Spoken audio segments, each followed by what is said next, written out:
Hello, all you thoughtfully made people out there. It's Courtney Morrison with Made Architecture and Design, back with another week in review. So last Saturday, we had a family day. And then my wife and I went to a wedding to see some friends get married. So that was a lot of fun. And then family day and church on Sunday. And then on Monday, we went to the Xfinity store to talk about upgrading some of our technology. I currently don't use an iPhone. I'm thinking about getting an iPhone so that I can use the LiDAR scanning capabilities. I measured a space with a friend of mine who did a 3D scan using his iPhone, and it was pretty cool. And so I'm thinking about switching over. If any of you have made the switch or using an iPhone to do the 3D scanning capabilities, I would really love some feedback. I am thinking about also using that paired with canvas.io to get as-built drawings back. So if any of y'all have experience with that workflow, I'd really love to hear your input. And then I worked on an outline for the small group that I'm co-leading with a friend of mine. We were going to meet on Friday, and so that really took up most of the day there. And then I had coffee on Tuesday with a commercial leasing agent. I think I've talked about this on here before, that I am part of a group that's planting a new church and we're looking for space. And so I had been introduced to a commercial leasing agent. And so he and I had coffee, and I talked through kind of the spatial requirements of the new church and what we would need. He's going to help us see if we could find some space. So that was really good. And then I printed out I looked at the historic board regulations for here in Marietta. I'm doing a restaurant on the Marietta Square, and we're revising some storefront, and so pulled together the draft to be able to submit to them for approval. And then on Wednesday, I had breakfast with a gentleman who is selling solar panels, and we talked about his business and what he does and how he does it, and so that was really interesting. I haven't had any clients who have adopted solar, but it's something that I think really makes sense if you can make it work. I think one of our primary topics of conversation was that, really, I think how solar has gotten framed is that you're really, you're looking for this ROI and you have to invest all this money in batteries and things like that. But from my standpoint, I really don't think of it with an ROI. I think about it in terms of being resilient or being energy independent, and that you are now making your own power and not as reliant on a power grid. So that was cool. It was fun to do that. And then that afternoon, I went to a building science and beer event downtown Atlanta at the South Face Institute, and I got to hear a gentleman speak. His name is Toner. He runs Toner Home Performance, and I got to hear him talk about climate migration and how climate zones are out of date, and the climates are that we're designing to are shifting. And he gave some really great insights and things like that. I have a few quotes here I'm going to share with you guys. And so something that he said that I've talked about a little bit myself is that if you have a resilient structure, you'll have an energy efficient one. So he said that he has seen a lot of energy efficient homes that were not resilient. They have mold or rot or water damage, things like that. And so he was saying that if the target is to build something resilient, it can also be energy efficient, and I agree with that. And then he said, if you're trying to build a resilient house, the most important component of doing that is to finding a willing builder is the most important part of making a project work. And we've seen that where we've been well-intentioned owners, well-intentioned architects, engineers, whatever it is, but if it's not built correctly, then all of that intention is out the door. And so finding somebody who is interested in building a high performance or a resilient house or building is critical. And then this was interesting as a definition. So we talk about resilient buildings, and he defined this as resilient design is designed for success and failure at the same time. And I thought that was such a succinct way of phrasing that, and I really liked that. It also made me think of parenting, like as you build and you try to raise resilient children, that you are preparing them for success and failure at the same time.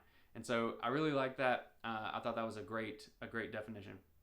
And then this one says, judges and juries believe building performance is an inalienable right, meaning that if a building fails and we end up in court, that they will side with the owner predominantly because it is viewed as a right that your building, your house, would perform, that it would last, that it would be resilient. And so we make decisions in what to do, how to build, what materials to use, that we have to make them in light of the risk that we're taking, and that if something were to go wrong, if there was a failure of a product or a system, that it's not going to work out well for me, the architect, or the engineer, as the case may be.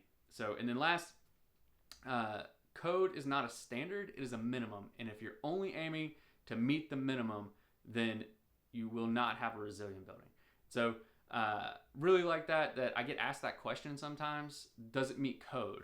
It's like, yes, it does meet code, but code is the bare minimum of what we're trying to do. So really enjoyed that. I thought it was great, and I look forward to connecting with him more in the future. So back to the week.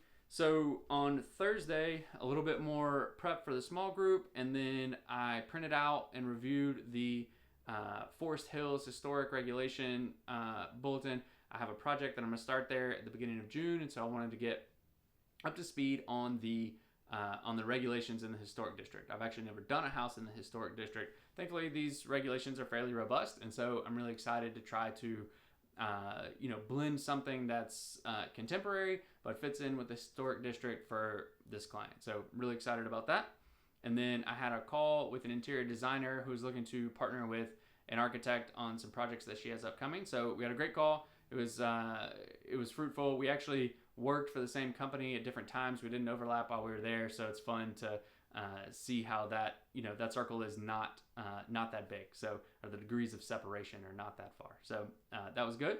And then on Friday morning, had the small group meeting that I've been prepping for.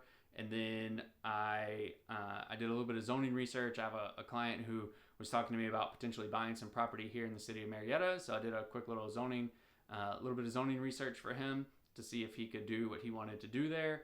And then I talked to a general contractor who has a client who purchased 29 acres out west of Atlanta and wants to develop 300 single-family homes there. So he and I talked through a little bit of that, started getting him connected with the people he'll need to do that, a landscape architect for a preliminary conceptual site plan, zoning attorney to get it rezoned, civil engineer, and a surveyor predominantly just to get that process going. So it's a long process and there's a lot there, but I'm glad I'm able to help connect him with some folks that he'll need in order to get that work done.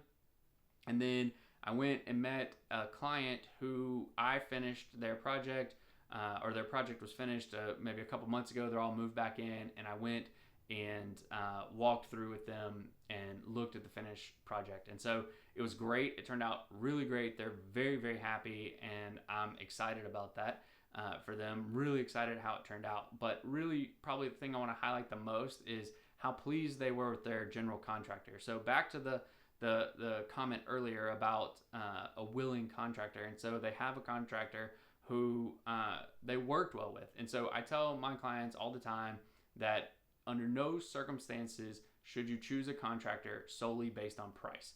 That if you're really only looking at price, then you've lost, because you need to have someone who you can communicate well with, who you trust to do the project well, do it on time, on budget, and when there are changes. Not if there are changes, when there are changes. You're not looking at them with a suspicious eye, that you trust them in the process. So these folks did that, and their project turned out great. It's really beautiful. They're very satisfied. And now what we were able to do was we did an owner's suite addition, and it's all on one level so that they can age in place. And they got a garage where the husband could bring his classic cars home and park in the garage and have a space to work on them. And so it was really great to walk through with them and see the finished project. So I think that's all we have for this week. I look forward to talking to you guys more next week. If you have any questions about who we are, what we do, how we do it, leave them below, and I would love to interact with you there, or perhaps in a future week in review video. So that's all we have for now. Y'all be particular.